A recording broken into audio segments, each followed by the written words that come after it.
ॐ मूकं करोति वाचालं पङ्गुं लङ्घयते गिरिं यत्कृपातमहं वन्दे परिमानन्दमाधवम्।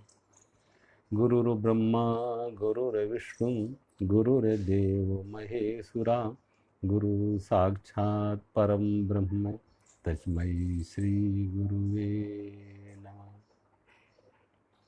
सर्वे भवन्तु सुखिनः, सर्वे सन्तु निरामया, सर्वे भद्राणि पश्यन्तु मा कश्चित् दुःखभाग् भवेत्। ओम शांति।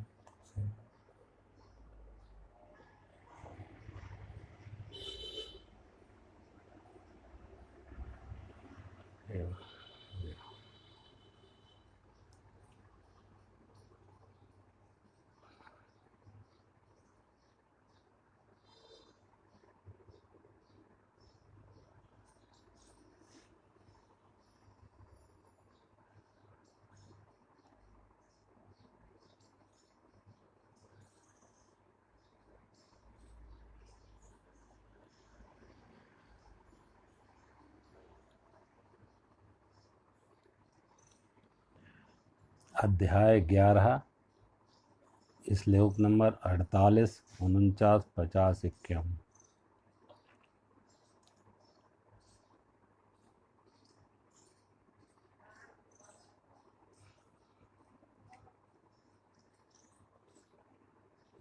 न वेदयज्ञ अध्ययनेन न दाने न चाक्रियाभिर्तपोभियुग्रे एवं रूपं शक्यहं नृलोके दृष्टुं तदन्येन कुरु प्रवीरे। मा ते व्यथा मा चा विमूढभावा दृष्ट्वा रूपं घोरमीदृक्यमेदं व्यपेतभिप्रीतिपमना पुनस्त्वं तदेव मे रूपमिदं प्रपश्य।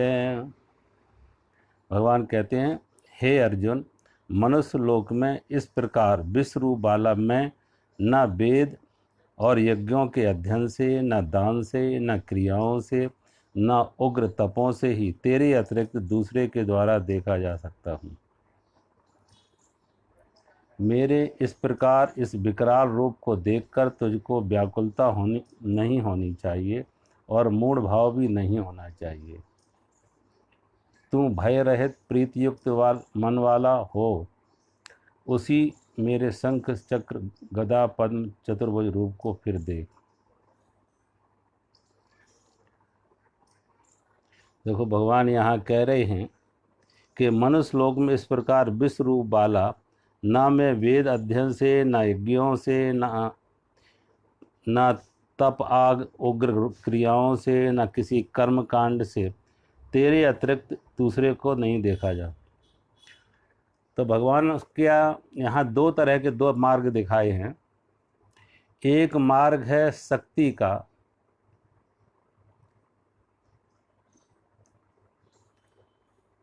एक में व्यक्ति संकल्प के रास्ते से जाता, एक समर्पण के रास्ते से जाता। आप देखें, हमारे इस देश में दो तरह के धर्म हैं। एक धर्म को हमने कहा श्रमण धर्म, जिसमें बौद्ध धर्म, जैन धर्म, जिनकी ये मान्यता है कि हम श्रम के द्वारा परमात्मा को पाएंगे, साधना के द्वारा, श्रम के द्वारा, तप के द्वारा परमात्मा को पाएंगे। तो उन्हें कहते हैं श्रमण, वो श्रम के द्वारा पाना चाहते हैं। और उसके अलावा जो इस देश में हैं, हिंदू धर्म है, सिख धर्म है, ये सब समर्पण के रास्ते पर हैं। नानक के पूरा का पूरा आप जीवन देखें तो गुरु नानक देव का जीवन समर्पण का रास्ता है। कहते हैं गुरु नानक देव जी किसी एक सेठ के यहाँ नौकरी करते, और उनके नौकरी थी कि वो अनाज तौल तौल के देते थे। जब अनाज तौल के देते थे कि एक बार कहते हैं वो गिनती गिनते गिनते 1 से 12 तक गिनती गिन गए, वो अनाज दे दिए। उसके बाद 12 के बाद फिर दिया तो 13 कहा, तो फिर अनाज दिया। अब 13 के बाद भी अनाज दे रहे हैं तो 14 ना 13 पर ही संख्या ठहर गई, 13 पर ही नानक ठहर गए और गुरु नानक देव की संख्या आगे नहीं बढ़ी। अब हर बार अनाज देते हैं और 13, हर बार अनाज देते हैं और 13, संख्या 13 से आगे ना बढ़ी। कहते हैं मालिक को खबर मिली कि नानक लगता है संख्या भूल गए। अब अनाज तो दे रहे लेकिन संख्या सिर्फ 13 ही बोल रहे, 13 ही बोल रहे। मालिक आया, उसने देखा नानक किसी अब इस लोक में नहीं है। नानक की आंखें बता रही हैं, नानक के हाव भाव बता रहे हैं कि नानक किसी और ही लोक का, किसी और ही दुनिया का स्वाद ले रहे, किसी और ही रूप में, किसी और ही आनंद, किसी और ही मस्ती में खोए हुए हैं। अब नानक दे रहे और कह रहे 13, हर बार दे रहे और कह रहे 13। मालिक ने कहते हैं नानक को जगाया, थोड़ा होश में लाए, कहा नानक ये क्या कर रहे, क्या 13 से अधिक संख्या नहीं मालूम या कुछ बुद्धि में भ्रम? नानक ने कहा आज तक बुद्धि में भ्रम था, तो पहली बार हमने बुद्धि को सही रूप में पाया। पहले कुछ विक्षिप्तता थी, पागलपन था, कोई मोह था, कोई आसक्ति थी, कोई लगाव था, कहीं मेरा तेरा था। लेकिन आज इस 13 ने जगा दिया, आंख खुल गई, कुछ भी मेरा नहीं प्रभु, सब तेरा, दाता सब तेरा।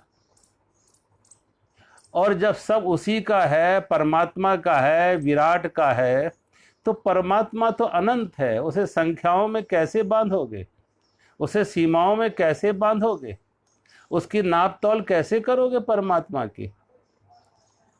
तो परमात्मा तो अनंत है, वहां सारी संख्या चुक जाती है, खत्म हो जाती हैं। इसलिए अब 13 से आगे और कुछ बढ़ने की गुंजाइश ना रही, जरूरत ना रही। सारी संख्या 13 पर खत्म हो गई, परमात्मा पर समर्प छूट गई। परमात्मा से आगे कैसे जाओगे? नानक को 13 की इस संख्या ने परमात्मा के प्रति समर्पण का भाव जगा दिया, एक समर्पण का भाव जगा दिया। परमात्मा के अदृश्य हाथ नानक ने अपने जीवन और जगत में देखे और कहते हैं नानक का जीवन बदल गया, आंख खुल गई। जो जीवन की आसक्ति की, मोह की, संसार के साथ तादात्म्य की एक गहरी मूर्छा थी, उससे आंख खुल गई, वो नशा उतर गया, आंख खुल गई, नानक का जीवन बदल गया।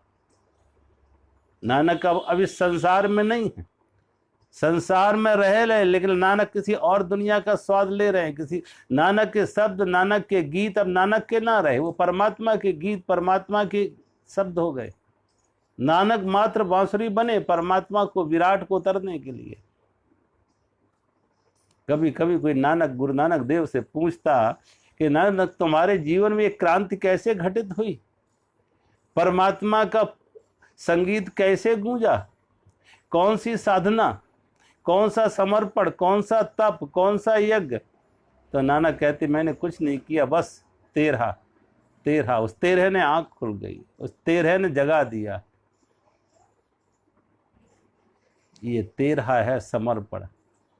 बुद्ध और महावीर ने जिसे श्रम से पाया, तप से पाया, तमाम तरह की कठिनाइयों से पाया, साधना से पाया, उसी को नानक ने समर्पण से पाया। मीरा ने समर्पण से पाया, कबीर ने समर्पण से पाया।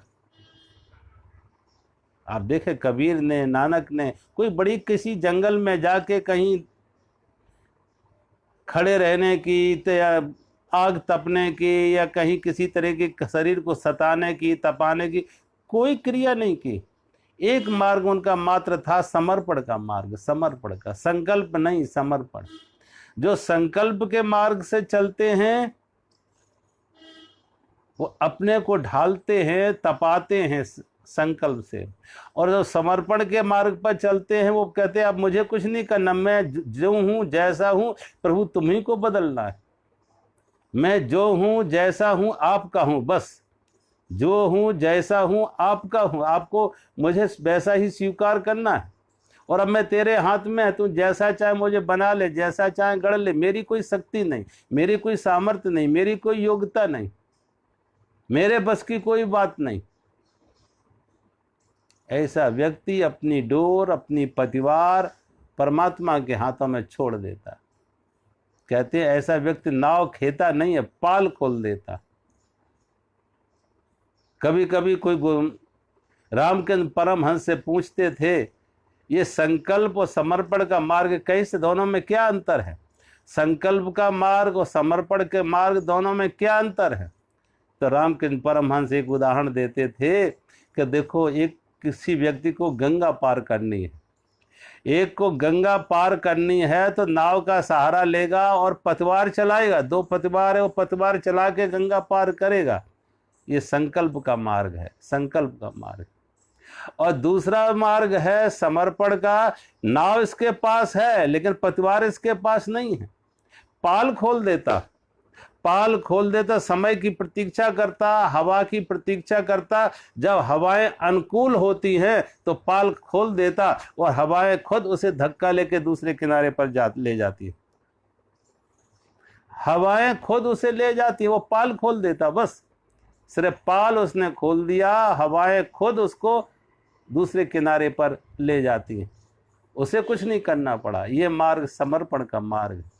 जब हम जीवन के पाल खोल देते हैं, परमात्मा के लिए समर्पित हो जाते हैं, उसकी रजा में राजी हो जाते हैं, तो कहते हैं तेरी रजा में राजी। मेरी कोई मांग नहीं, मेरी कोई चाह नहीं, मेरी कोई योग्यता नहीं, मेरी कोई पात्रता नहीं, मेरी कोई शक्ति सामर्थ्य नहीं।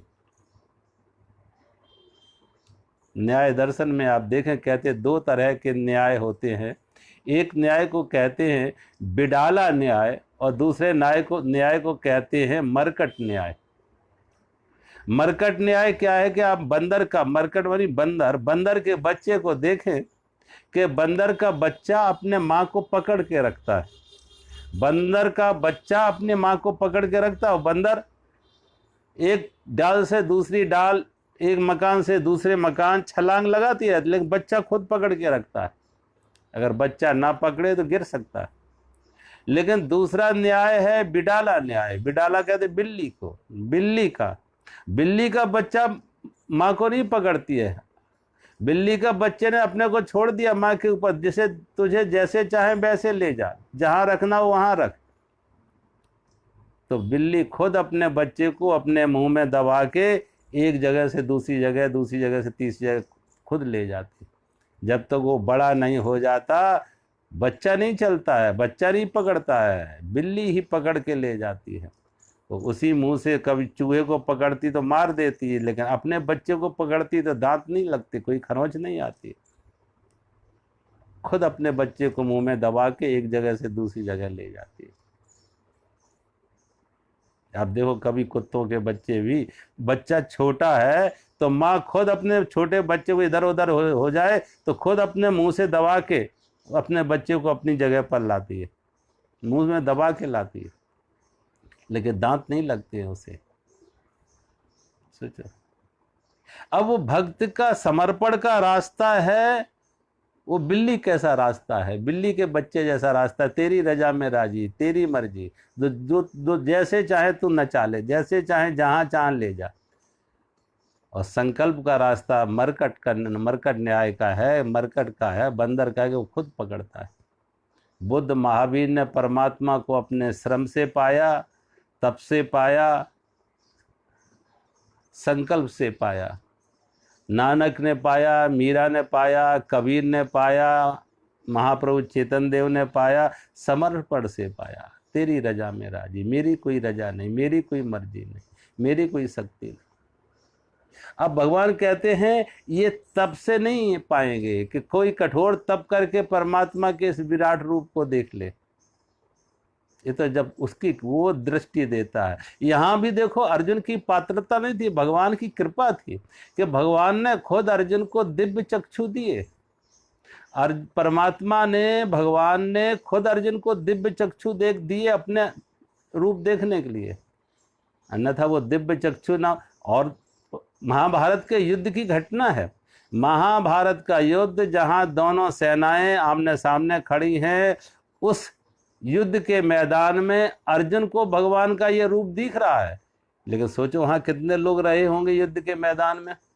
वहाँ भीष्म पितामह भी होंगे, वहाँ द्रोण भी होंगे, वहाँ कर्ण भी होंगे, दुर्योधन भी होंगे, युधिष्ठिर भी होंगे, भीम नकुल भी होंगे, लेकिन वो रूप किसी को नहीं दिखा, सिर्फ अर्जुन को दिखा, क्योंकि भगवान ने अपने दिव्य चक्षु दिए अर्जुन को, कृपा।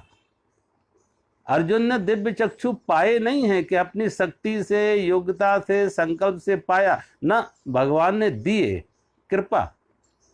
ये भगवान की कृपा थी, भगवान ने दिए।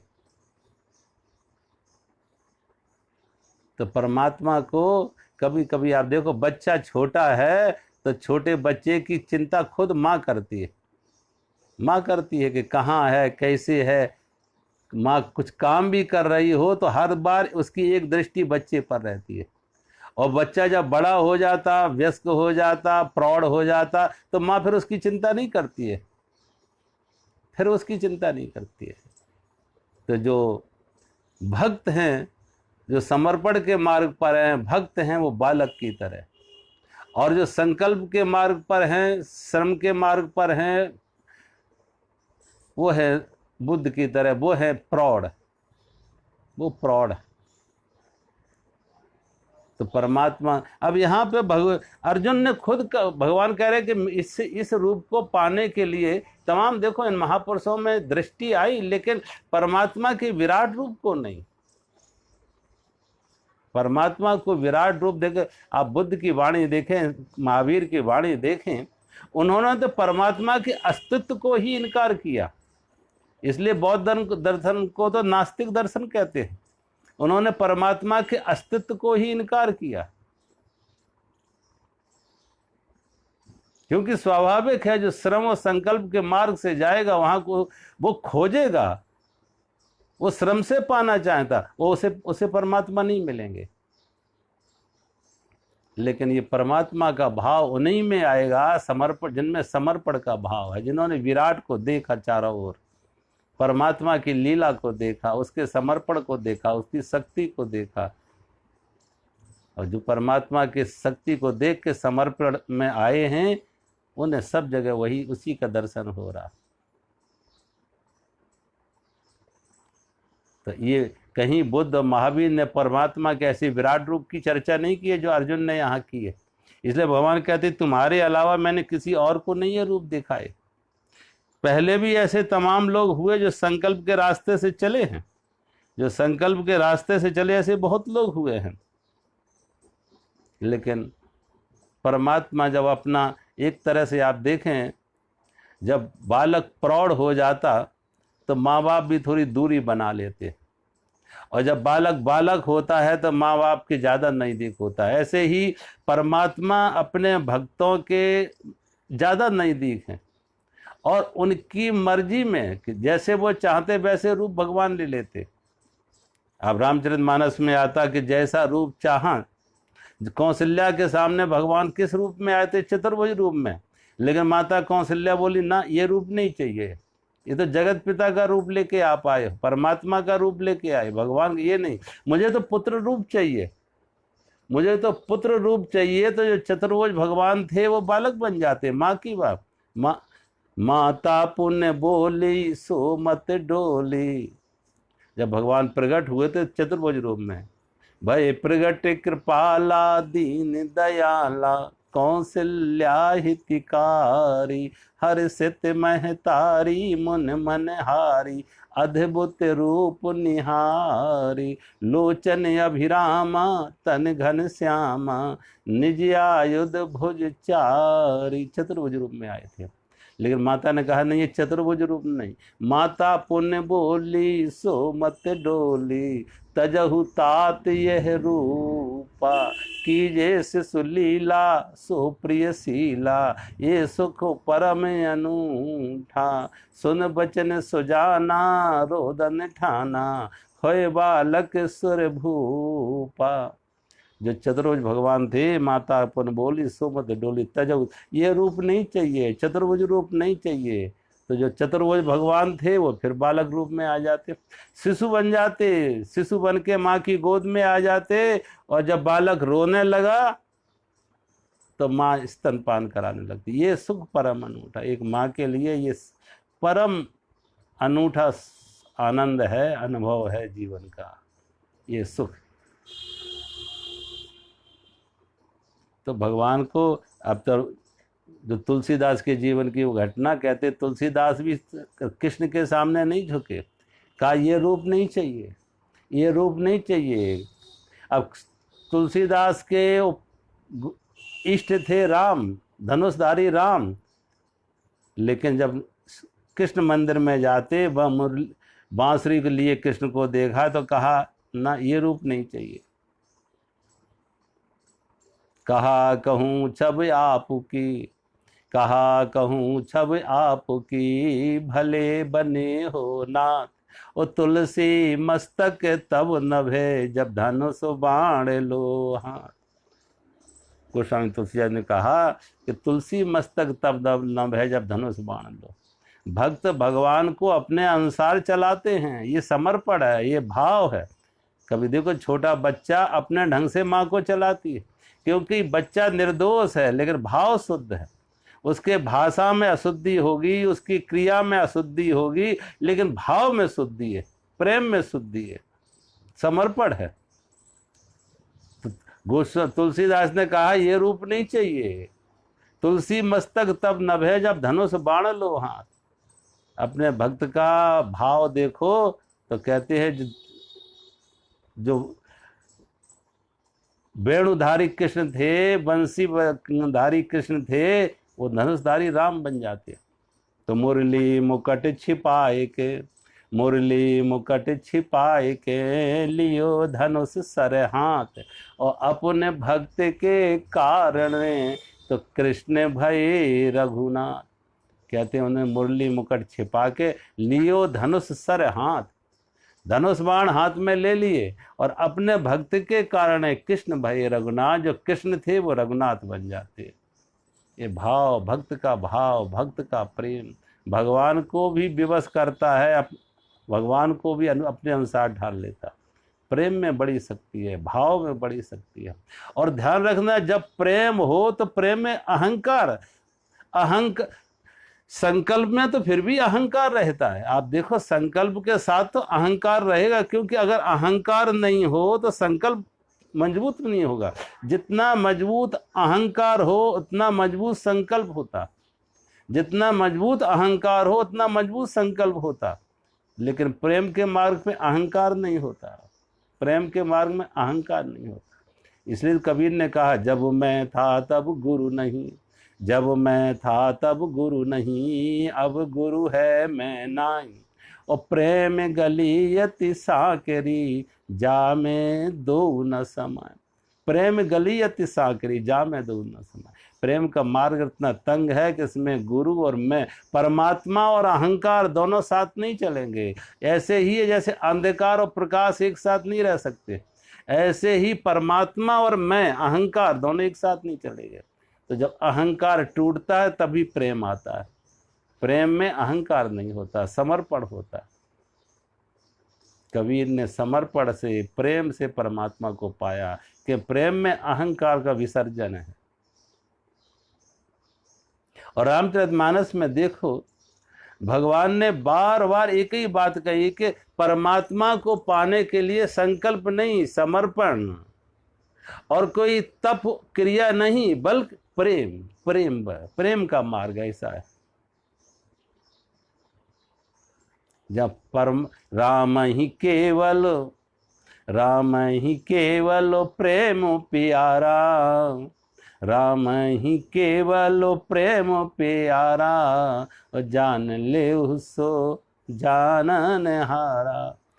भगवान कहते हैं राम, भगवान को पाने के लिए केवल प्रेम, केवल प्रेम।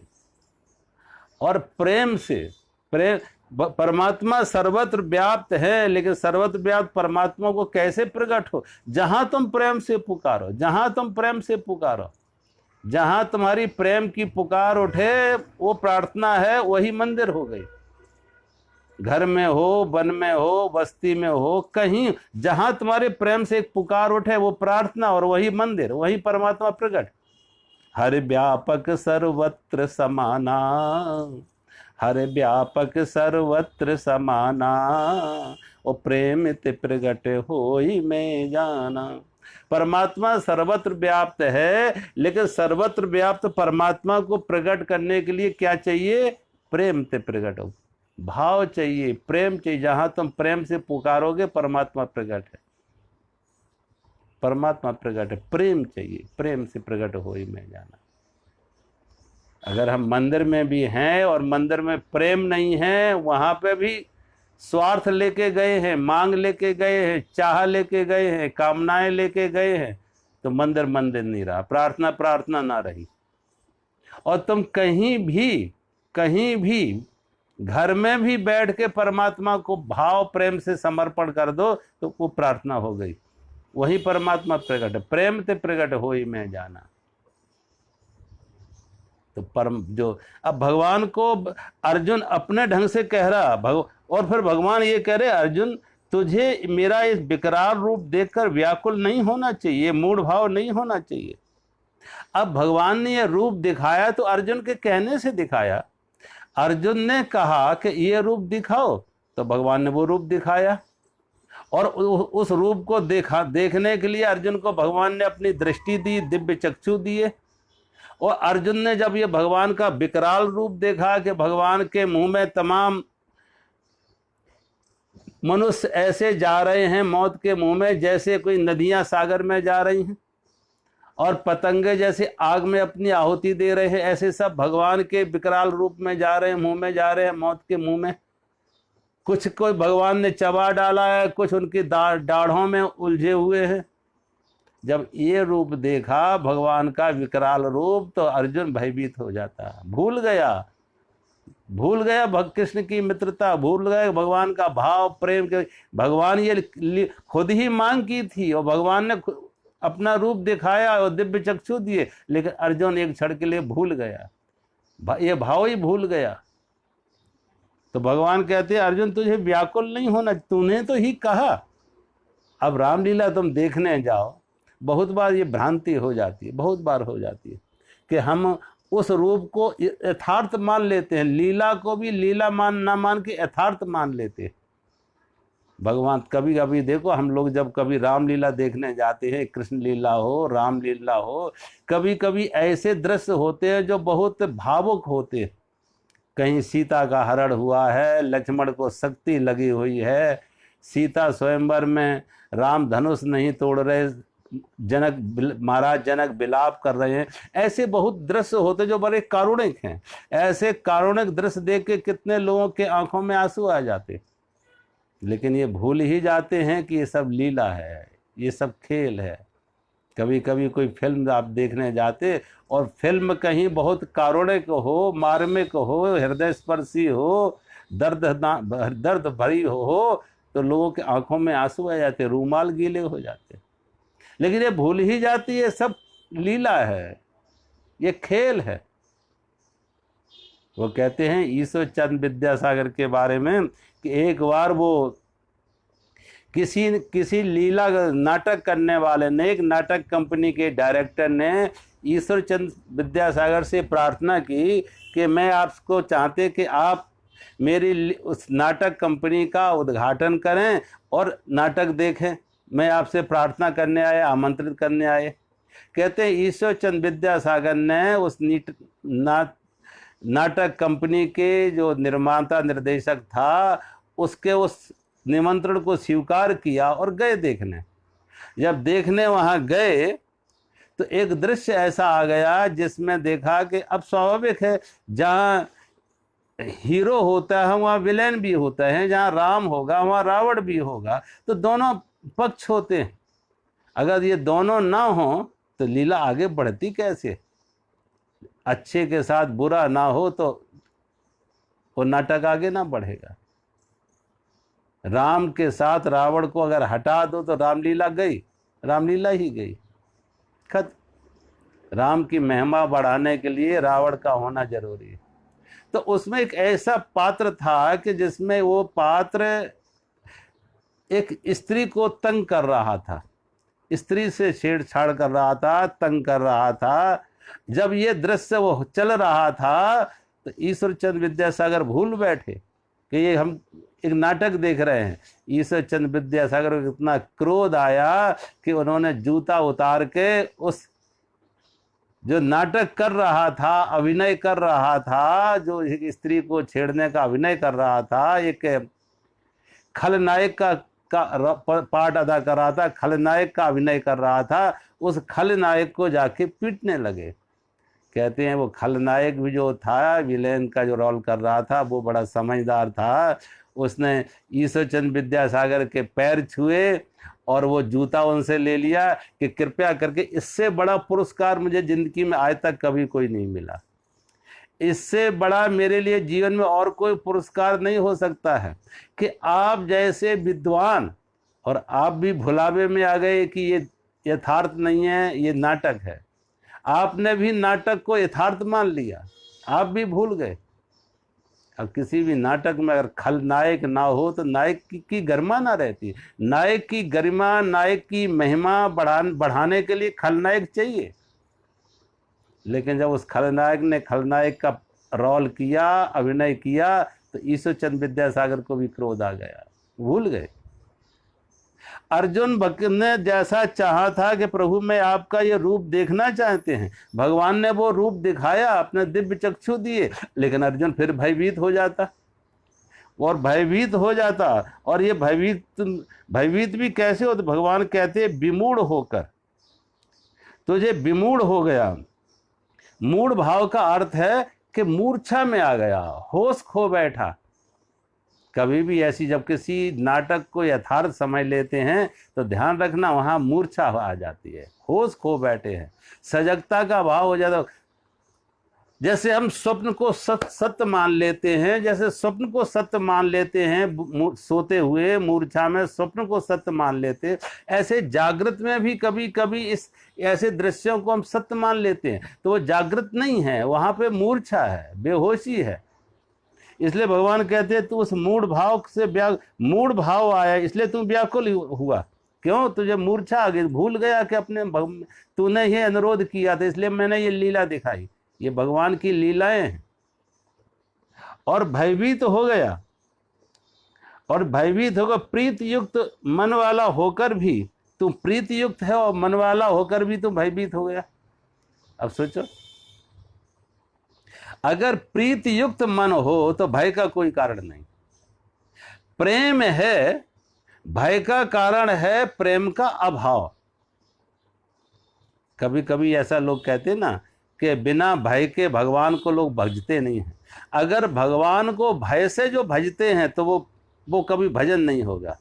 अगर भगवान को भय से भजन करते हैं तो वो भजन कभी भजन नहीं होगा। वो भय नहीं, भजन तभी भजन होगा जहां भय ना हो, प्रेम हो। भजन तभी भजन होगा, प्रार्थना तभी प्रार्थना होगी जब वो भय से ना हो, प्रेम से हो, प्रेम से हो। और जहां प्रेम से होता है वहां भय नहीं होता, जहां प्रेम है वहां भय नहीं। एक बच्चा माँ के किसी भी रूप में आए, लेकिन बच्चा भयभीत नहीं होता कि बच्चे को माँ से प्रेम है, लगाव है, समर्पण है। बच्चा मानता है कि माँ मेरा कभी अहित करेगी नहीं। जब ये भाव आ जाए कि माँ मेरा कभी अहित नहीं करेगी, परमात्मा मेरा कभी अहित नहीं करेगा, ऐसा समर्पण आ जाए, ऐसी श्रद्धा आ जाए, ऐसा भाव आ जाए, ऐसा प्रेम आ जाए, तो फिर भय का कारण कहाँ? फिर वो किसी रूप में भी हो, सुख रूप में हो, दुख रूप में हो, मान हो, अपमान हो, लाभ हो, हानि हो, संयोग हो, वियोग हो, कैसी भी परिस्थिति कुछ भी हो, लेकिन हर परिस्थिति परमात्मा से आ रही है, क्योंकि किसी परिस्थिति विशेष में परमात्मा का अभाव नहीं है। ऐसा नहीं कि इस परिस्थिति में परमात्मा, हर पल हर क्षण परमात्मा मेरे साथ है, वो मेरे अंग संग है, वो मेरा हाथ पकड़ के चल रहा है। फिर कोई भी भय की परिस्थिति नहीं होती है। भय तभी है जो प्रेम का अभाव है, तो फिर समर्पण नहीं है। प्रेम का अभाव है तो समर्पण नहीं है। तो भगवान अर्जुन को कहती है, अर्जुन तेरे मन में भय नहीं होना चाहिए, और फिर तुम भय, तेरे मन में भय आ कैसे गया?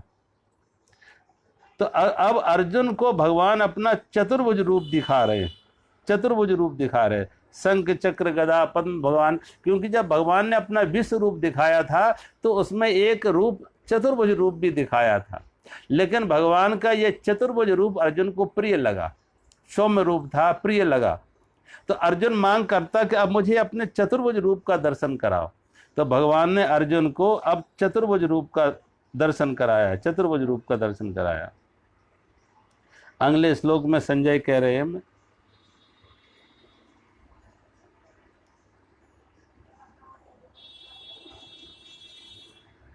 संजय उवाच इत अर्जुनं वासुदेवस्तथोक्ता स्वकं रूपं दर्शयामास भूया आश्वासयामास च भीतमेनं भूत्वा पुनः सौम्य बपुर्महात्मा। उसके पश्चात संजय बोले, हे राजन, वासुदेव भगवान ने अर्जुन के प्रति इस प्रकार कहकर फिर वैसे ही अपने चतुर्भुज रूप को दिखलाया, और फिर महात्मा श्री कृष्ण ने सौम्य मूर्त होकर इस भयभीत अर्जुन को धीरज दिया। उसके पश्चात संजय बोले, भगवान कि वासुदेव भगवान ने अर्जुन के प्रति इस प्रकार कहकर फिर वैसे ही अपने चतुर्भुज रूप को दिखाया, अपने चतुर्भुज रूप को भगवान ने अर्जुन को दिखाया। और चतुर्भुज रूप को दिखाने के बाद यहाँ क्या है, देवेश, चतुर्भुज रूप के लिए आया शब्द देवेश, और फिर आया महात्मा, महात्मा श्री कृष्ण। महात्मा श्री कृष्ण का मतलब फिर जो चतुर्भुज भगवान थे वो दो भुज हो जाते हैं, जो चतुर्भुज थे वो दो भुज हो जाते हैं, दो भुजाओं में आ जाते हैं। और जब भगवान दो भुज में आ जाते, दो भुजाओं में आ जाते हैं कृष्ण, जैसे अर्जुन के सारथी के रूप में थे, तो अर्जुन का भय खत्म हो जाता। और जब अर्जुन का भय खत्म हो जाता है, भगवान दो भुज में आ जाते हैं, तो अर्जुन को जो भगवान ने अपनी दिव्य दृष्टि दी थी, दिव्य चक्षु दिए थे, वो भी खत्म हो गए। अब उस स्थिति में अर्जुन के अब दिव्य चक्षु भी ना रहे, तो अर्जुन फिर अपने उन्हीं सामान्य नेत्रों से, प्राकृत नेत्रों से, सामान्य नेत्रों से, प्राकृत नेत्रों से अर्जुन भगवान के दो भुज रूप को देख रहा है। और दो भुज रूप को देखा भगवान के इस रूप को, तो अब अर्जुन का भय समाप्त हो जाता। और अर्जुन का भय समाप्त हो जाता, अर्जुन बड़ी सामान्य स्थिति में आ जाता। उसके बाद अर्जुन बोले, अर्जुन उवाच दृष्टवेदं मानुषं रूपं तब सौम्यं जनार्दना इदानीम अस्मि संवेत्ता सचेता प्रकृतिम गता। उसके पश्चात अर्जुन बोले, हे जनार्दन, आपके अति शांत मनुष्य रूप को देखकर अब मैं स्थिर चित्त हो गया हूँ और अपनी स्वाभाविक स्थिति को प्राप्त हो गया हूँ। हे जनार्दन, आपके अति शांत मनुष्य रूप को देखकर अब मैं स्थिर चित्त हो गया और मैं अपनी स्वाभाविक स्थिति में को प्राप्त। अब अर्जुन अपनी एक स्वाभाविक स्थिति में, उसी रूप में जिस रूप में कृष्ण अर्जुन प्रारंभ में थे, प्रारंभ में कृष्ण अर्जुन जिस रूप में थे, तो उसी रूप में आ जाते हैं। अर्जुन फिर स्थिर चित्त हो जाता है, मन उसका शांत हो जाता है, चित्त स्थिर हो जाता है। देखो, उस रूप में विशेष रूप में वो भगवान ने अपना विशेष रूप दिखाया अर्जुन को दिखाने के, अर्जुन को ये समझ आए कि जो कृष्ण हमारे सामने हैं कोई सामान्य सारथी नहीं है। अगर अर्जुन ने पहले ये भगवान का रूप देखा होता तो अर्जुन भगवान को सारथी न बनाता। तब तो वो समझ रहा था मेरे मित्र हैं, सखा हैं, भाई हैं, साले हैं, तो रथ चलवाओ इनसे, घोड़ों की सेवा करें। लेकिन अब अर्जुन का समर्पण पूरा भगवान की तरफ है। अब अर्जुन ने मात्र रथ की डोर ही नहीं भगवान के हाथों पकड़ाई, अर्जुन ने अपने जीवन की डोर ही भगवान के हाथों पकड़ा दी। अब अर्जुन रहा ही नहीं।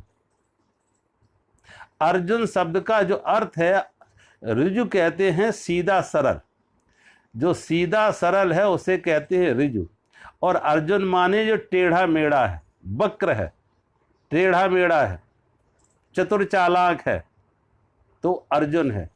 लेकिन जो अर्जुन था टेढ़ा मेढ़ा वक्र, अब अर्जुन ना होकर ऋजु हो गया, सीधा हो गया, समर्पण हो गया। अन्यथा अर्जुन में ये अर्जुन होता तो तभी तो उसने इतने प्रश्न किए, संदेह किया, प्रश्न किए, तर्क वितर्क किया। लेकिन अब अर्जुन भगवान के प्रति समर्पण के भाव में है कि अब वो देख रहा है कि मुझे कुछ नहीं करना है, निमित्त मात्रम भव सब्यसाची। जैसा भगवान ने कहा है, अर्जुन युद्ध तुझे नहीं करना है, युद्ध तो मुझे करना है, और जो करना है वो हो चुका है। तुझे तो एक निमित्त बनना है, कर्ता नहीं निमित्त बनना है। युद्ध तो हो चुका, हार जीत तो हो चुकी, जिनकी मौत होने थी उनकी मौत हो चुकी। तुझे तो एक निमित्त बनना है, निमित्त मात्रम भव सब्यसाची, तुझे तो निमित्त बनना है। तो अब अर्जुन भगवान के प्रति पूरी तरह से समर्पण में है, भाव में है, भक्ति में है, समर्पण में है। तेरी रजा में राजी, अब मेरी कोई रजा नहीं, मेरी कोई मांग नहीं, मेरी कोई चाह नहीं। और इसीलिए फिर अर्जुन ने देखो सारा जीवन कृष्ण के प्रति समर्पण में रहा, कृष्ण के साथ। फिर दोबारा कभी गीता का प्रसंग नहीं चला, फिर अर्जुन ने कोई संदेह खड़ा नहीं किया। कृष्ण ने जो कहा अर्जुन ने माना, कि एक बार अर्जुन ने देख लिया कि जो ये सामान्य नहीं है, परमात्मा साक्षात मेरे सामने इस रूप में आया। कभी कभी इस भाव बनाने के लिए जब कोई भगवान ऐसे रूप दिखाते हैं, तमाम लोगों के जीवन में आप देखें, जिनके जीवन में ऐसा समर्पण आया, कभी न कभी कोई न कोई ऐसी घटना घटी, कभी न कभी कोई न कोई ऐसी घटना घटी है जिसके कारण से उनके मन में समर्पण का भाव आया। दृश्य जगत में भी परमात्मा के अदृश्य हाथों को देख सका, परमात्मा के अदृश्य हाथों को देख सका, उसकी कृपा को देख सका, उसके अनुग्रह का अनुभव कर सका। क्योंकि समर्पण, ध्यान रखना, ये समर्पण बुद्धि का काम नहीं है।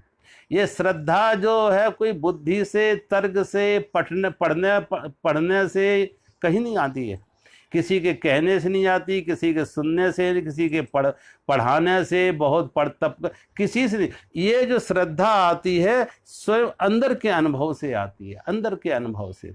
ये अनुभव, ये प्रेम, ये समर्पण, ये श्रद्धा, ये भाव अंदर। कभी कभी ऐसी कोई घटना घट जाती है, एक छोटी छोटी सी घटना, और आदमी के जीवन को बदल देती है, सारा जीवन बदल जाता, सारे जीवन का नशा, आंख, मूर्छा टूट जाती। कभी कभी तमाम महापुरुषों के जीवन में देखो, तुलसीदास के जीवन की एक छोटी सी घटना तुलसीदास का जीवन बदल दिया, आंख खुल गई। जो तुलसीदास अपनी पत्नी के प्रति इतना आसक्ति थी, मोह था, लगाव था, और उस पत्नी ने कहा, हाथ अस्त चर्ममय देह है तामे ऐसी प्रीत। गोस्वामी तुलसीदास जी कहते हैं, जब पत्नी से अर्धरात्रि में जाते हैं, कि जब वो मायके चली गई, मिलने जाते हैं, तो नदी में लाश को लकड़ी समझ के नदी पार कर जाते, लाश का सहारा लेके नदी पार कर जाते। और घर में एक सांप कहते लटक रहा था, सांप का सहारा लेके रस्सी समझ के घर में अंदर जाते।